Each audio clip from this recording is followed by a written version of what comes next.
உங்க current bill ஏறிட்டே போகுதா? கவலை விடுங்க. 100% ஈஸி கிரேட் காப்பர்ல தயாரிக்கப்பட்ட லெவிட் வயர்ஸ் அண்ட் கேபிள்ஸை பயன்படுத்தி உங்க கரண்ட் பில்லை மிச்சப்படுத்துங்க.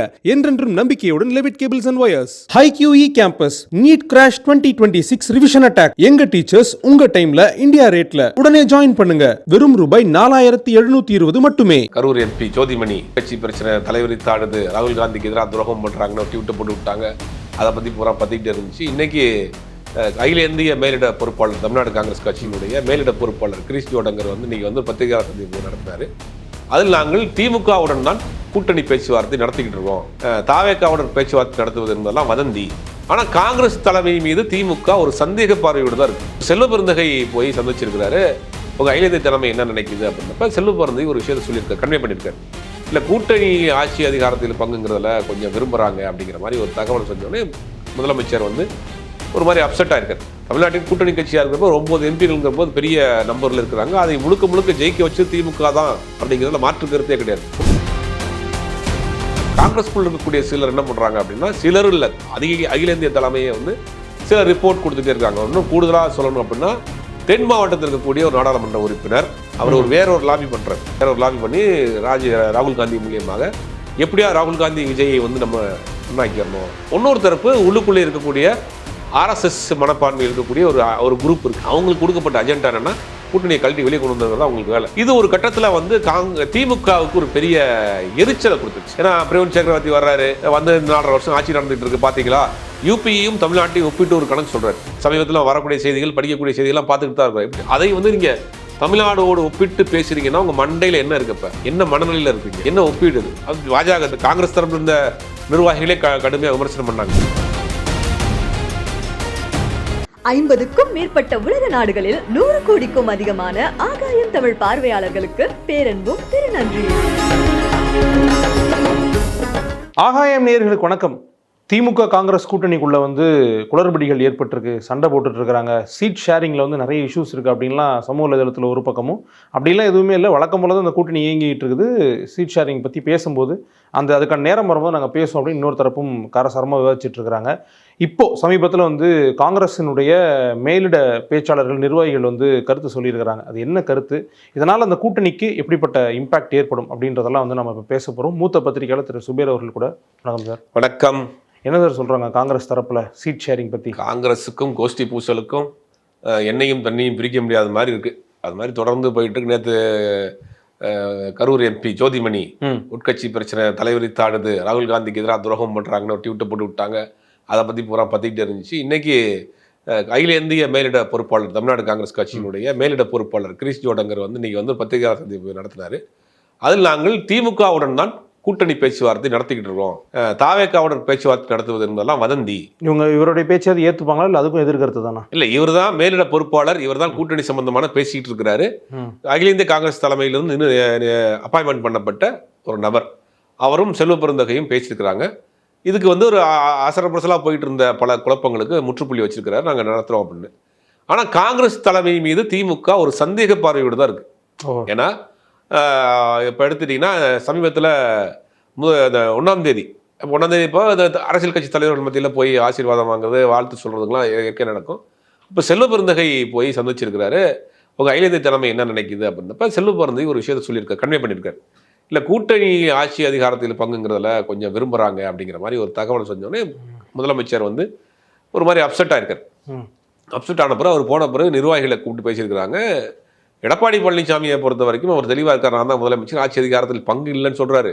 கட்சி நிர்வாகி ஒருத்தனாக கண்டு போயிட்டு இருக்காங்க, கட்சி பலகீனமாகிட்டு இருக்கு. அப்படி இருந்தாலும் கூட அவர் தெளிவான ஒரு முடிவில் இருக்கார். நம்ம இவங்களுக்கு தொடர்ந்து நம்ம தான் சப்போர்ட் பண்ணுறோம், நம்ம ஆதரவு கொடுத்துட்டு இருக்கிறோம், இவங்களை ஜெயிக்க வச்சிருக்கிறோம். கிட்டத்தட்ட 9 எம்பிகள் இருக்கிறாங்க, 20க்கு 18 எம்எல்ஏ இருக்கிறாங்க, பெரிய நம்ம பக்கப்பலமாக இருக்கிறோம். அப்படி இருக்கிற போது நாடாளுமன்ற தேர்தலில் கிட்டத்தட்ட 9 எம்பி இருக்கிறாங்க. எனக்கு அதிகமாக எனக்கு தெரிஞ்சு கேரளாவுக்கு அடுத்து தமிழ்நாட்டில் தான் இருக்குன்னு நினைக்கிறேன். கேரளாவிலேயாவது அவங்க ஆளும் கட்சியாக இருந்தாங்க, எதிர்கட்சியாக இருக்கிறாங்க, மாறி மாறி வருவாங்க. தமிழ்நாட்டின் கூட்டணி கட்சியாக இருக்கிறப்போ 9 எம்பிங்கிற போது பெரிய நம்பரில் இருக்கிறாங்க. அதை முழுக்க ஜெயிக்க வச்சு திமுக தான் அப்படிங்கிறதுல மாற்று கருத்தே கிடையாது. ஸோ ஒப்பீட்டு அளவில் அவங்களுக்கு ரொம்ப லாபகரமான கூட்டணியாக, லாபகரமான கூட்டணினா திமுக கூட்டணி தான். ஆனால் காங்கிரஸ்குள்ள இருக்கக்கூடிய சிலர் என்ன பண்ணுறாங்க அப்படின்னா, சிலர் இல்லை அகில இந்திய தலைமையை சிலர் ரிப்போர்ட் கொடுத்துட்டே இருக்காங்க. இன்னும் கூடுதலாக சொல்லணும் அப்படின்னா, தென் மாவட்டத்தில் இருக்கக்கூடிய ஒரு நாடாளுமன்ற உறுப்பினர் அவர் வேற ஒரு லாபி பண்ணி ராகுல் காந்தி மூலியமாக எப்படியா ராகுல் காந்தி விஜயை வந்து நம்ம ஒன்றாக்கிடணும், அதுக்கு வேற ஒரு லாபி இருக்குன்னு வச்சுக்கலாம், அதை நம்ம சொல்ல வேண்டாம், அது அவங்களுக்கு எல்லாருக்கும் தெரியும். அந்த லாபி பண்ணுறாரு. அப்படி வந்து இவரை வந்து முதலமைச்சர் ஆக்கிடணும், காங்கிரஸ் கட்சி வந்து துணை முதலமைச்சர் ஆயிடணும், ஆட்சி அதிகாரத்தில் பங்கு கொடுத்துருவாங்க, மீண்டும் நம்ம காமராஜர் ஆட்சிங்களாம் சொன்னாலும் கூட அவர்களுடைய நோக்கம் வந்து அது கிடையாது. அதுக்கு வேற காரணங்கள், பல்வேறு காரணங்கள் இருக்குது, அதை செய்கிறாங்க. இன்னொரு குரூப் வந்து என்னென்னா, எப்படி நமக்கு இந்த முறை 20 சீட்டோ 25 சீட்டோ கொடுப்பாங்க, நமக்கு சீட் கிடைக்காது அப்படிங்கிறதுனால அவங்க ஒரு தரப்பு. இன்னொரு தரப்பு உள்ளுக்குள்ளே இருக்கக்கூடிய ஆர்எஸ்எஸ் மனப்பான்மையில் இருக்கக்கூடிய ஒரு குரூப் இருக்குது. அவங்களுக்கு கொடுக்கப்பட்ட அஜெண்டா என்னென்னா, கூட்டணியை கழட்டி வெளியே கொண்டு வந்துருக்கிறது அவங்களுக்கு வேலை. சம்பளம் நான் தரேன், வேலையை நீ அங்கே பாரு அப்படின்ற மாதிரி தான் அந்த கணக்கில் ஒரு காங்கிரஸில் போகுது. இது ஒரு கட்டத்தில் வந்து திமுகவுக்கு ஒரு பெரிய எரிச்சலை கொடுத்துருச்சு. ஏன்னா பிரவீன் சக்கரவர்த்தி வர்றாரு, வந்து 4.5 வருஷம் ஆட்சி நடந்துகிட்டு இருக்கு, பார்த்தீங்களா, யூபியையும் தமிழ்நாட்டையும் ஒப்பிட்டு ஒரு கணக்கு சொல்கிறார். அதெல்லாம் ஒப்பிட்டு சொல்ல முடியுமா? அங்கே என்ன நடந்துகிட்டு இருக்கு, ஒரு காட்டாட்சி நடந்துகிட்டு இருக்கு. இது சமீபத்தில் வரக்கூடிய செய்திகள், படிக்கக்கூடிய செய்திகள்லாம் பார்த்துக்கிட்டு தான் இருக்கும். எப்படி அதை வந்து நீங்கள் தமிழ்நாடோடு ஒப்பிட்டு பேசுகிறீங்கன்னா உங்கள் மண்டையில் என்ன இருக்கு, இப்போ என்ன மனநிலையில் இருக்கிறீங்க, என்ன ஒப்பிடுது? அது பாஜக காங்கிரஸ் தரப்புல இருந்த நிர்வாகிகளே கடுமையாக விமர்சனம் பண்ணாங்க. சார் ஸ்டாட்டிஸ்டிக்கலாக ஒப்பிட்டு பேசுறதெல்லாம் அரசியலில் சகஜம். இல்லை நீங்கள் ஒரு கூட்டணிக்குள்ள இருந்து பேசக்கூடாது, நீங்கள் வெளியில் போயிருக்குன்றேன். அது ஒரு ஜனநாயகமாக அவங்க பார்க்குறாங்க. ஜனநாயகமாக எப்படி ஒப்பிட்டு பேசுங்க?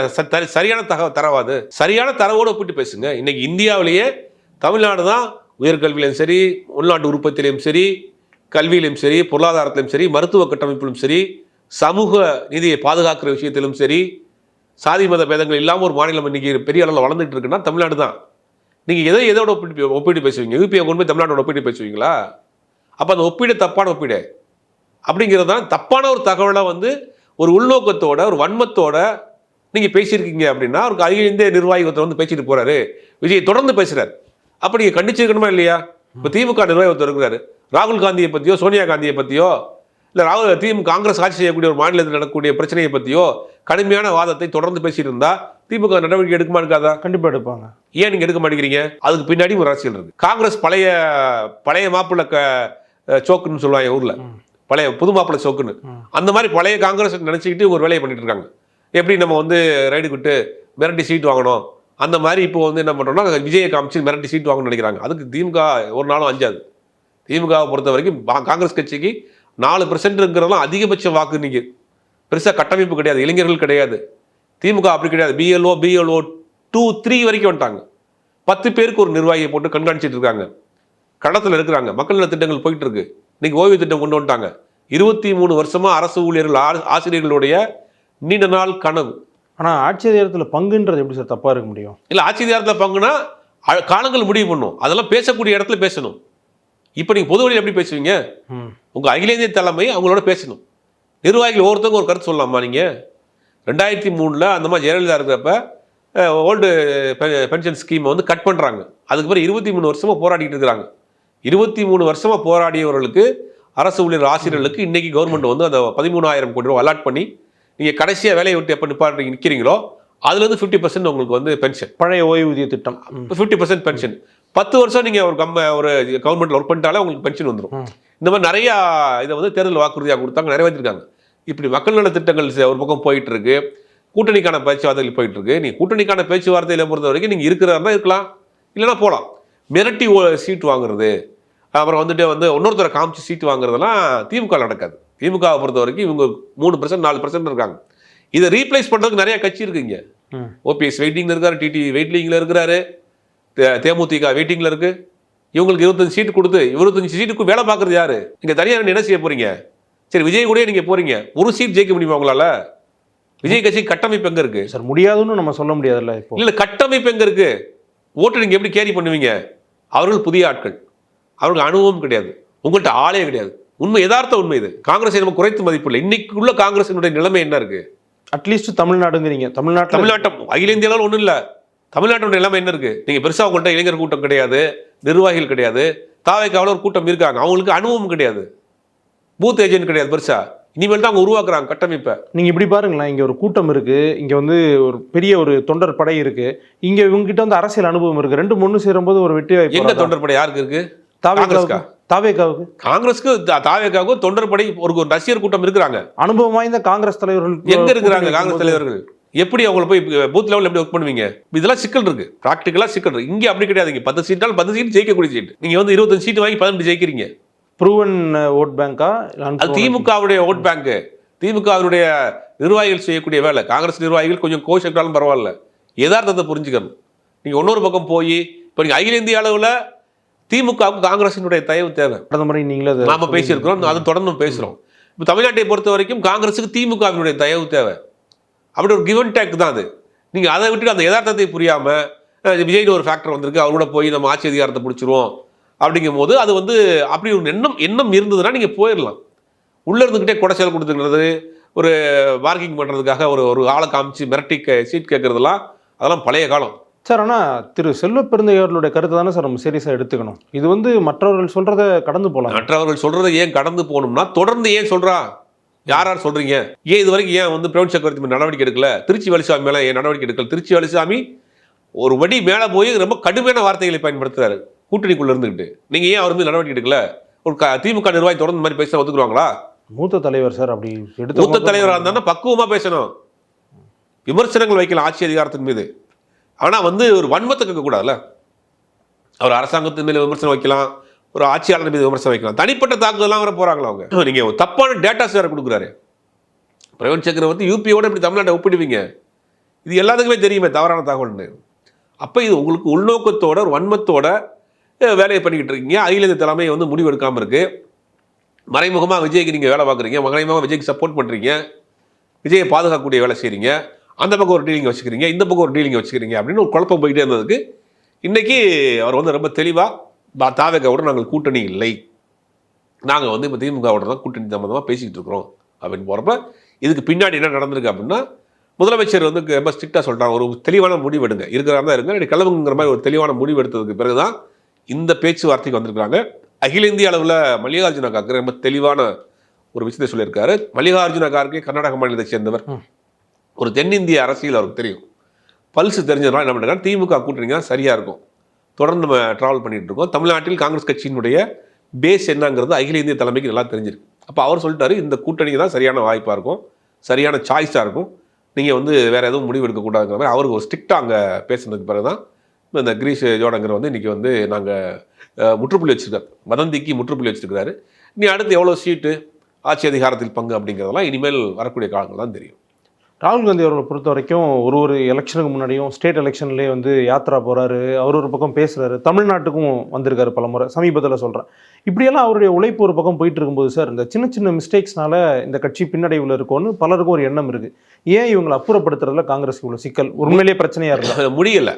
ராகுல் காந்தியே ஓப்பனாக சொல்கிறாரு, ராகுல் காந்தி இந்த தலைமை பதவிக்கு வர்றதே வந்து இத்தனை வருஷம் ஆச்சு. அது நம்ம பல இடத்துல நானும் சொல்லியிருக்கேன், இங்கே நம்மதுலேயும் கூட பேசியிருக்கிறோம். ஆர்எஸ்எஸ் வந்து பல்வேறு கட்சிகள் இருக்கிறாங்க. ஆச்சரியமாக இருக்கு அவங்களுக்கு. ஆர்எஸ்எஸ்க்குங்கிறதுக்கு ஒரிஜினலாக தெரியுறதுக்கு ஆர்எஸ்எஸ்ஸாக இருக்கும். ஆர்எஸ்எஸ் வேறு முகமூடியில் வேறு தளங்களில் சினிமாவில் இருப்பாங்க, இலக்கியத்தில் இருப்பாங்க, ஸ்போர்ட்ஸில் இருப்பாங்க, வேறு அரசியல் கட்சியில் இருப்பாங்க. ஆர்எஸ்எஸ் நிர்வாகியாக இருப்பார், அந்த கட்சியில் இருப்பார். அவங்க ஒரு ஐடியாலஜியை வந்து இம்ப்ளிமெண்ட் பண்ணுறதுக்கு பல்வேறு முகமூடியை போட்டு பல்வேறு இடங்கள்ல இருப்பாங்க. இந்த இன்ட்ரூஷனை காங்கிரஸ் பண்ணியிருக்க வேண்டாமா இத்தனை வருஷத்தில்? பண்ணலையே. பண்ணியிருந்தா தான் காங்கிரஸ் கட்சி உருப்பட்டு இருக்குமே. அவங்க காங்கிரஸ் கட்சி ஒரு மேல்மட்ட அரசியல், ஒரு எலைட் அரசியல், ஒரு பன்னியார் அரசியலை பண்ணி தான் காங்கிரஸ் கட்சி ஒன்றுலாம் போச்சு. அங்கே பார்த்தீங்கன்னா கோஷ்டிகளே காங்கிரஸ் கட்சி தான் உருவாகுச்சு. இப்போ அந்த கோஷ்டினால தான் காங்கிரஸ் கட்சி பிரச்சனையே.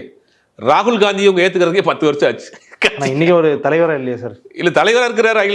அகில இந்திய தலைவராக கொடுத்துருக்காங்க. மல்லிகார்ஜுன கார்கே கொடுத்தா கூட சட்டமன்ற குழு தலைவர், இந்தியாவோட எதிர்க்கட்சி தலைவர், அவர் தலைவராக வர்றதுக்கே 10 வருஷம் ஆச்சு. ராகுல் காந்தியுடைய அந்த பாரத் ஜோடோ யாத்திரை தான் இன்னைக்கு அவர் காங்கிரஸ் கட்சி மக்கி போன காங்கிரஸ் கட்சி 100 தொகுதிகளை இன்னைக்கு வச்சு இந்தியாவினுடைய எதிர்க்கட்சி தலைவராக இருக்காருன்னா ஒரே ஒரு நபர் தான், ராகுல் காந்திங்கிற ஒரு நபர் தான். காஷ்மீர் டு கன்னியாகுமரி நடந்த அந்த பாரத் ஜோடோ யாத்திரையில் அவர் பண்ண ஒரு பெரிய மேஜிக் தான் காங்கிரஸ் கட்சி மீண்டும் வந்து உயிர் போட்டு நிற்கிது. இன்னைக்கு அதுக்கு 100 சீட் வந்திருக்குன்னா அதுக்கு முக்கிய காரணம் ராகுல் காந்தி. ராகுல் காந்தி போட்ட எஃபெக்டில் ஒரு 50% கட்சி நிர்வாகிகள் போட்டிருந்தாங்கன்னா ஆட்சியை பிடிச்சிருக்கும். ஏன்னா ஒவ்வொரு மாநிலத்துக்குள்ளே உள்ள உட்காந்துக்கிட்டு கட்சியை வந்து கொஞ்சமாக கலவரம் பண்ணிட்டு கலைச்சிக்கிட்டு இந்த மாதிரி வேலையை பண்ணிட்டு இருக்காங்க. தமிழ்நாட்டை பொறுத்தவரைக்கும் காங்கிரஸ் கட்சி திமுக கூட்டணி ரொம்ப ஸ்ட்ராங்காக இருக்குது, வலுவாக இருக்குது, தொடர்ந்து வெற்றி பெற்று இருக்காங்க. அப்படின்னா தமிழ்நாட்டையும் காங்கிரஸை காலி பண்ணணும், காங்கிரஸ் இல்லாத இந்தியா அப்படிங்கிறதான் பாஜகவினுடைய ஒரு கோஷம். தமிழ்நாட்டிலையும் அந்த காங்கிரஸ் கட்சியை கழட்டி விடுறதுக்கு வந்து அவ்வளோ பண்ணியிருக்காங்க. இப்போ பாஜக என்ன நெருக்கடி என்ன கொடுக்குறாங்கன்னா, நீங்கள் வந்து காங்கிரஸை கழட்டி விட்டுருங்க, உங்களுக்கு பிரச்சனை நாங்கள் டிஸ்டர்ப் பண்ண மாட்டோன்ற மாதிரி தான் அவங்க தரப்பில் சொல்கிறாங்க.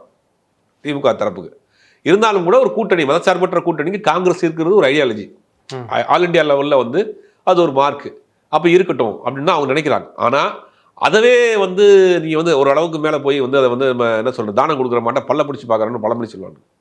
அது ஒரு கிவ் அண்ட் டேக்கில் இருக்கப்போ நீங்கள் அதை ஒரு அட்வான்டேஜாக எடுத்துக்கிட்டு ஒரு கட்டத்துக்கு போய் நிர்வாகிகளை விமர்சிக்கிறது, கட்சி தலைவர்களை விமர்சிக்கிறது, ஆட்சியை விமர்சிக்கிறது வேற, தலைவர்களை தனிப்பட்ட முறையில் விமர்சனம் பண்ணுறதுங்கிறத வந்து ஓவராக போயிட்டு இருக்கு. அகில இந்திய தலைமை ரெண்டு தரப்புலையும் அவங்க வந்து ஒரு டீலிங் போயிட்டு இருந்திருக்கு போல. இப்போ சரியான முடிவு எடுங்கன்னு ஒரு ப்ரெஷர் கொடுத்ததுக்கு பிறகு தான் இன்னைக்கு கிரிஜோடங்கிற வந்து திமுக கூட்டணி தான் நாங்கள் பேசிகிட்டு இருக்கோங்கிறத ஒரு முற்றுப்புள்ளி வச்சிருக்காரு. அதுலேயும் கூட ஒரு 2ஆம் கட்டமாக ஒரு வார்த்தையை பயன்படுத்திருக்கிறாரு, ஆட்சி அதிகாரத்தில் பங்கு கொடுத்தா அப்படின்னு யாருக்கு தான் ஆசை இல்லை அப்படிங்கிற வார்த்தையும் பயன்படுத்திருக்காரு. அப்போ அதுலேயும் ஒரு இக்கணம் வச்சிருக்கிறாரு. ஆனால் இப்போ சமீபத்தில் போயிட்டு இருந்த ஒரு பெரிய குழப்பத்திற்கு ஒரு முற்றுப்புள்ளி நடந்திருக்கு. ஆனால் சார், ஆட்சி அதிகாரத்தில் வந்து காங்கிரஸுக்கு பங்கு கொடுக்கறது அப்படிங்கிறது வந்து அதுவும் கிவ் அண்ட் டேக் பாலிசியில் ஒரு அங்கமாக வந்துடும்ல. நல்ல அது முடிவு பண்ண வேண்டியதுக்கு திமுக இல்லை. திமுகவில் யாருங்க இப்போ காங்கிரஸ், இப்போ அதிமுக இருக்கு, அதிமுகவில் ஏன் வந்து ஒத்துக்கிற மாட்டேங்கிறாங்க இது வரைக்கும்? அது ஒரு கொள்கை சார்ந்த ஒரு முடிவை எடுக்கிறப்ப, அரசாங்கத்தை ரன் கொண்டு போகிறப்ப ஒரு சிங்கிள் பார்ட்டி கவர்மெண்ட் தான் சரியா இருக்கும். சென்டர்ல வந்து ஆனால் சென்டர்ல இருக்கு முகாந்திரம் இருக்கு. சென்டர்ல வந்து பெரிய அது வந்து கிட்டத்தட்ட ஒரு 50க்கும் மேற்பட்ட பிரிச்சுக்கிறோம். ஆனா ஒரு ஸ்டேட் பாலிடிக்ஸ்ல வந்து கூட்டணி ஆட்சிங்கிறது ஒரு பாலிசி எடுக்கிறாங்கன்னு வச்சுக்கலாம். இப்ப காங்கிரஸ் பாலிசி ஒண்ணு, திமுக பாலிசி ஒண்ணு. இப்ப திமுக ஒரு பாலிசி எடுக்குது, என்ன பண்ணுவீங்க? உதாரணத்துக்கு நேற்று வைகோ வந்து ஒரு நடைபயணம் போறாரு, அதுக்கு வந்து படத்தை போட்டாங்கன்னு காங்கிரஸ் பாய்காட் பண்ணுது. ஸோ அது ஒரு அடிப்படையிலே ஒரு முரண் இருக்கு இல்லையா? அப்போ நீங்கள் அரசாங்கம் ஒரு திட்டத்தை எடுக்குது, அரசாங்கம் ஒரு ஸ்கீமை கொண்டு வருது அப்படின்னா இவங்களுக்கு அது முரணாக இருந்ததுன்னா அந்த கவர்மெண்ட்டை ரன் பண்ணிட்டு போகிறதுக்கு ஒரு பெரிய சிக்கல் இருக்கும். அதனால தான் வந்து கூட்டணி ஆட்சிங்கிறத யாரும் விரும்ப மாட்டாங்க. ஏன்னா திமுகவுக்கான ஒரு பாலிசி இருக்குது, ஒரு திராவிட பாலிசி இருக்குது, பெரியார் அம்பேத்கர் அண்ணாங்கிற ஒரு பாலிசி இருக்குது, அதை நோக்கி தான் அவங்க போவாங்க. இதெல்லாம் அவங்க ஏற்றுக்குருவாங்களாங்கிறது தெரியாதுல்ல. அப்போ அவங்களுக்கு ஒரு போர்ட்ஃபோலியோ கொடுத்து அந்த டிபார்ட்மெண்ட்டில் அவங்க உட்காந்துக்கிட்டு அரசாங்கம் போகிற ஒரு பாலிசி அவங்க எடுத்து உள்ளே உட்காந்து எதிர்த்தாங்கன்னா பண்ணுவீங்க? வெளியே இருந்துக்கிட்டு இவ்வளோ குறைச்சலாக இருக்குது, ஆட்சி அதிகாரத்துக்குள்ள உட்கார வச்சிங்கன்னா ஒரு கவர்மெண்ட் ஒரு ஸ்கீம் கொண்டு வருது, நாங்கள் ஏற்றுக்கிற மாட்டோம்னா என்ன பண்ணுவீங்க? அப்போ அந்த ஸ்கீமுடைய ஒரு மினிஸ்டர் அவர் உட்கார்ந்தாருன்னா அது எப்படி சாத்தியமாகும்? அப்போ தேர்தல் நேரத்தில் கொள்கையின் அடிப்படையில் வந்து ஒரு கூட்டணி வச்சுக்கிறாங்களே ஒழிய ஆட்சி அதிகாரத்தில் பங்குன்னு கொண்டு போகிறப்ப முழுவதுமாக நீங்கள் அந்த கொள்கையை ஏற்றுக்கணும்.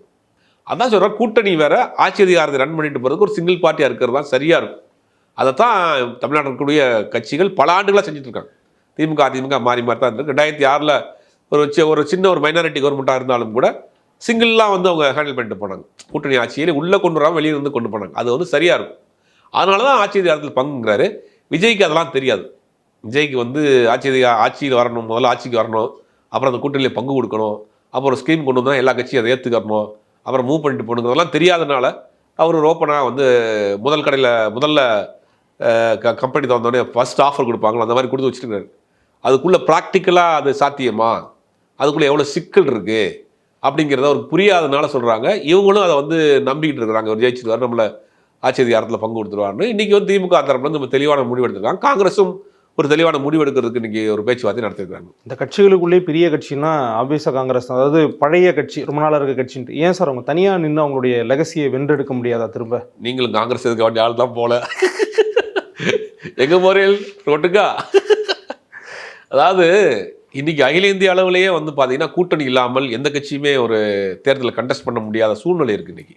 இப்போ காங்கிரஸ் தமிழ்நாட்டை எடுத்துக்க, தமிழ்நாட்டு அரசியலுக்கு வாங்க, திமுகவாக இருக்கட்டும் அதிமுகவாக இருக்கட்டும், 69 அண்ணா காலத்திலேருந்து 2026 வரக்கூடிய தேர்தல் வரைக்கும் ஒரு பெரிய லிஸ்ட் எடுத்திங்கன்னா ஒரு கூட்டணி பலத்தை ஒருத்தாலும் தேர்தலை சந்திச்சிருக்காங்க. அப்படிங்கிற ஒவ்வொரு கட்சிக்கும் ஒரு குறிப்பிட்ட ஓட் பேங்க் தான் இருக்குது.